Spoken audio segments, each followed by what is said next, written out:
You're listening to Brain Juicer Bites.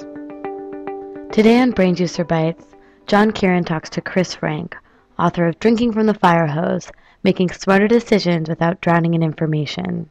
Hey, Chris. Hi. How are you? I've read it. I loved it. Absolutely loved it. And, I'm just going to... I'm glad you loved it, John. Was there one chapter, one element in particular that really stood out? Was there one thing? There was. What's the North Star of our clients? That was, what's your your second, your second Right. question. And I'll share it as we go, but it gave me at least two ideas for the business, which we're going to implement. One of which was, like all agencies, we have, financial targets. We're trying to achieve this, and everyone has the targets, and we review them on a monthly basis. And the trouble is, I'm not sure that financial targets are what matter or should matter. And it's the wrong thing to be measuring. What we should be measuring is client satisfaction. Yep. Is the research having an impact on each and every project? How do the clients feel? Was it great? Was it a disaster? Could it have been better? And we have this little scale, which is, basically how were the deliverables is the question. But the scale is woeful is, -3, admirable is 0, and then memorable is +3. And it's a great scale, because it kind of forces the bar to, to be high. And frankly, what I realized is that is what we should have all the teams measured on and be monitoring, not the have we hit this month's targets. Because if you get the satisfaction... Let me give you a unique, or my definition of impact, and it comes out in the book. And when I define impact from, anyone I work with, I don't care if it is my business partner sitting across the table from me, or my agency partner, who I'm retaining to consult with me. When I say my definition of impact was the information considered, and did it shift, or was it considered in your decision making? So it doesn't mean that you necessarily acted on my recommendation, but did I deliver information, intelligence, insights to you that made you pause, that made you smarter about your final decision? Now, Nice. You may say that, you may wind up in the same place on your decision, but you feel more confident and convicted in that decision because of the research that you delivered, that you are smarter around all the moving parts and the things that that could impact it both in the short term and near term. Very nice. No, I like that actually. That's a very, because that's more specific than were the deliverables memorable.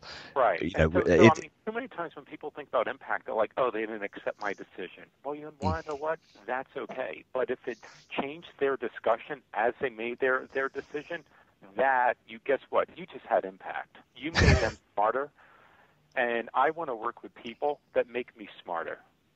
Yeah, I think an even maybe an additional question for your survey, John, was to ask your clients, did we make you smarter? Yes, no. I like it. Yeah, agreed. I think that is a really, really nice piece of feedback. And what I want to do is, this is the metric. It's not the monthly targets, because if you get this right, the business follows. It's that obliquity idea, isn't it? It's like, and that's what I love, that when you said, what one of the inspirations, it's focusing on the right question. What's the right question? Is it that we should be monitoring financials? No, we should be measuring it, satisfaction, and did we make the client smarter? And if we do that, and the answer is yes, and it's consistently yes,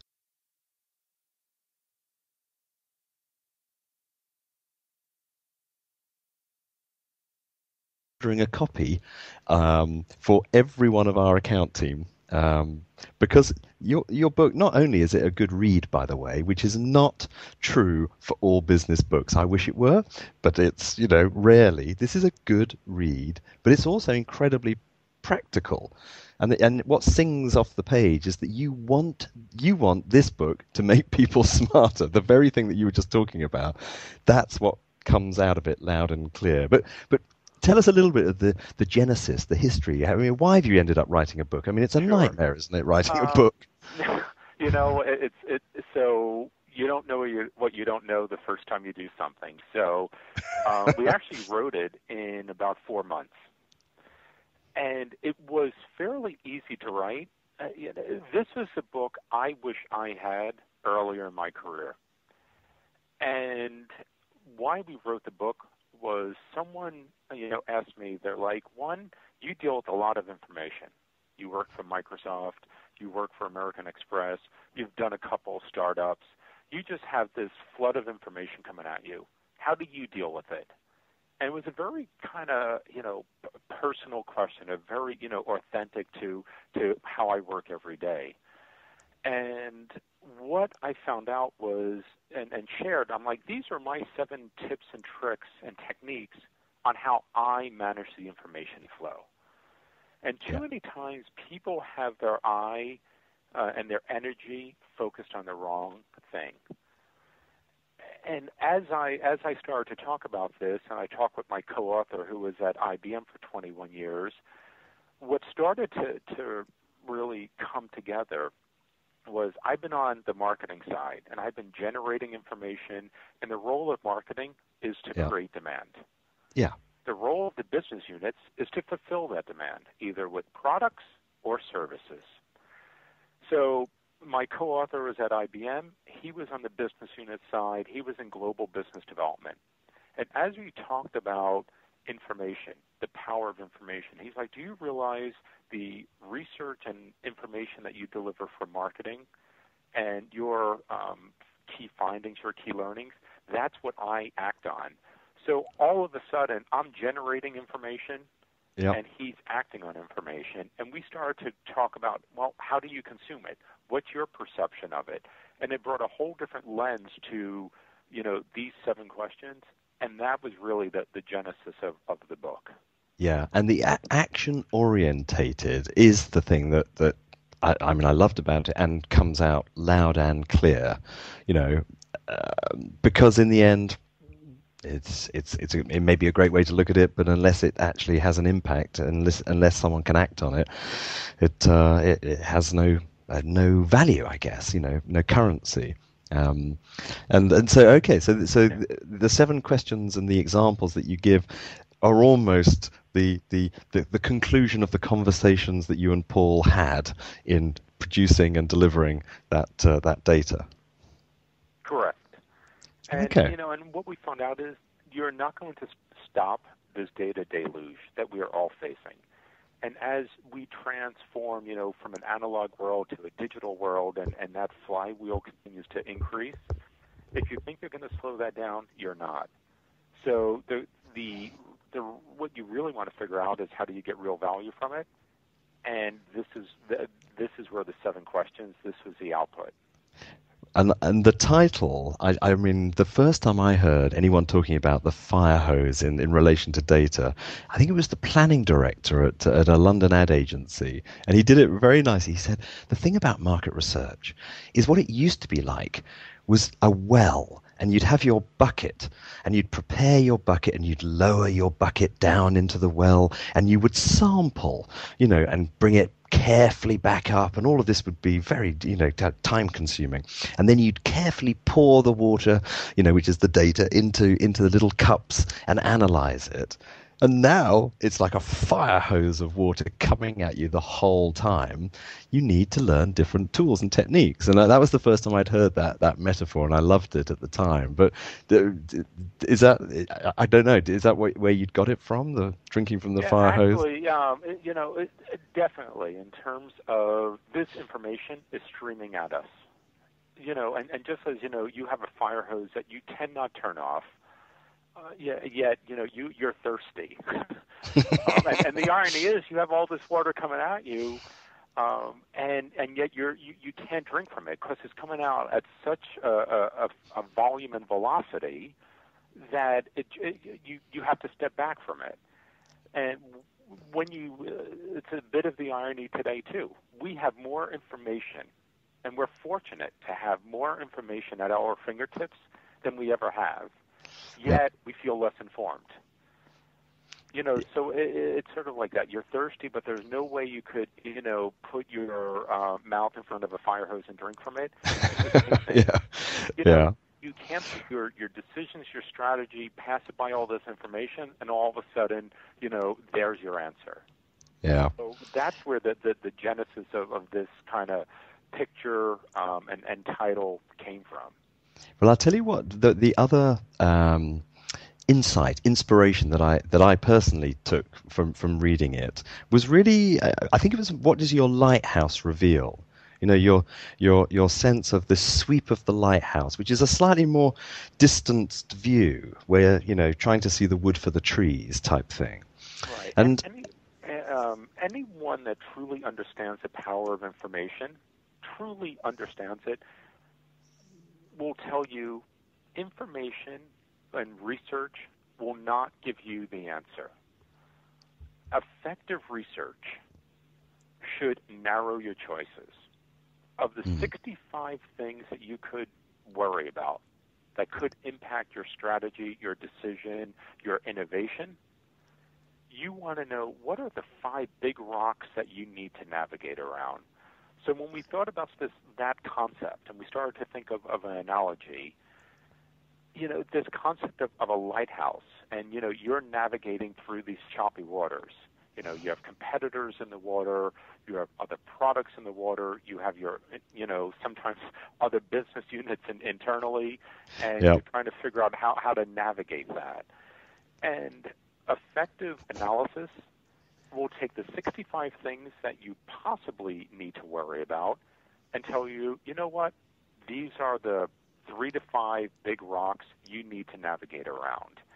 Now, you need to then layer in your business intuition, your business knowledge, your overall strategic direction, and bring that all together along with these, 5 rocks to navigate around. And just as, a lighthouse, will tell a captain of a ship, there's these rocks out there, there's this sandbar out there. Winds can still, affect, that journey. Currents can still affect that journey. You still need someone to captain the ship. Yeah. But guess what? He knows where the big rocks are. Then, he layers in his own expertise, and that's when you safely and smartly get through, the market. And what you've just described is very much where this idea came from, because like any business, you're navigating by a map, a set of constructs, a set of what you believe to be true. And so in our case, we managed by client. Most agencies do. I mean, you'll recognize this. We have our top 10 clients, our top 20 clients. Who are the biggest clients? Microsoft, Amex, Nestle, whoever it is. And we were trying to manage the business by building, each client. Makes sense. Only it's not actually accurate enough. It's an inaccurate map. What we have are individuals who believe and buy Brain Juicer. That was the insight. I suddenly realized that kind of sweep of the lighthouse. And actually, it's individuals who bring you into a business, who believe in you, who you service, who you develop a relationship with, whether they go from company to company. And actually, I believe, time will see if I'm accurate, that we should manage the business and the growth by individuals, not by client, not by company name, and that actually is a more accurate map of reality. Right, and I think that's spot on, because as they say, all business is personal. You don't have a relationship, with Microsoft or with American Express or with PepsiCo. You have a relationship with that research manager who is going to be your advocate, is going to be your promoter, is going to, if you make them smarter, if you make them shine, they are going to bring you along with them. They may not bring you to every meeting, but, whatever business you're in, whether it is research, whether it is in technology, retail, small businesses. You don't go into a town and say, I'm going to win over this town. You start to win over one person at a time. And I think people lose sight of that. And, what are those big rocks? Who are those? A lot of times they think about those big rocks as, who are the big clients? Who are the individuals that you want to anchor and make sure that, they're part of your overall map? Yeah, well, fingers crossed. I think it's an easy one to make the mistake on, but hopefully we'll put that right. And your very last 7 questions, your last chapter, the what. So what have you learned? So what? What does it really tell you? And now what? And it's the now what that I think probably adds to most research debriefs I've ever seen. The closest we have is if it were our money chart. So if it were our money, which I think is that close to your sense of now what should you do? It's the action-orientated piece. Absolutely. And I use that in writing. I use it to review communications when I review decks. So, working, with Brain Juicer, I think that last page, at the end of the day, people need to allocate money. And at the end, and that's what decisions come down to. The old adage, follow the money. Follow the money where the money is going towards research, what segments they're targeting, and where they're going to invest. So that last page that Brain Juicer delivers, I think, one, is very unique. I have not seen that in from other agencies. And 2, it is about the now what. Now that we, what is the facts? It is the descriptive information, the facts and figures. The so what is, what does it mean? And then the now what is, well, give me some thoughts. Give me some, thought starters on what to do with it and how to actually apply that. So when I think about now what, I said I use it as even a communications framework, whether you're writing email, you're writing a deck, or in your basic communications. I will look at many statements and lead statements, for example, and say, okay, you just described the what that's on the page. You're up 2 points, you're down 2 points. That's great. Yeah. If you really want to take it to the next level, and again, my metric that I use is, did you make me smarter? So what? You're up 2 points, but guess what? That doesn't matter. Or you're up 2 points, but your competitor is up 6 points. So, don't celebrate that you're up 2 points. You're actually at a deficit of 4. Yeah, quite right. So people go around high-fiving, hey, we're up 2 points. We're up. For awareness, or look, our satisfaction is up 4 points. That's great.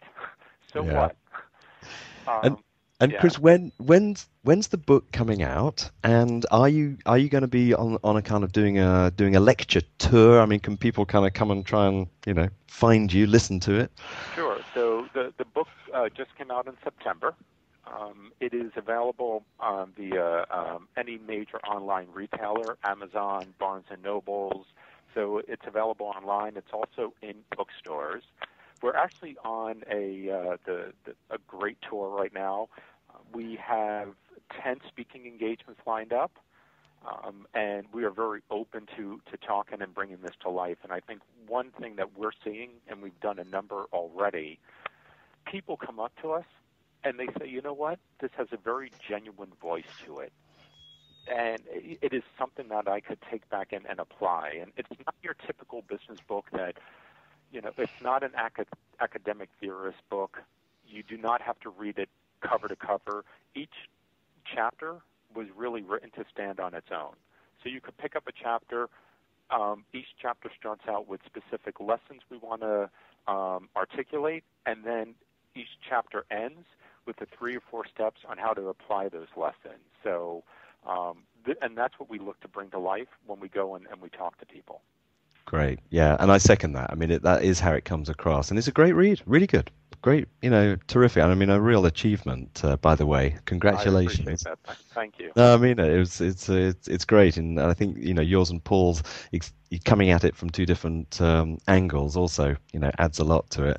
And Chris, look, thanks for taking the time out of this very sunny, unseasonably sunny end of September day to have a chat. I'll leave you to go back to the sunbathing now. I appreciate it, John, and I am wearing shorts today, even though it's October. So. Me too. All right, take care. Good talking to you. Thanks for listening to Brain Juicer Bites. For more about Brain Juicer, visit our website, brainjuicer.com.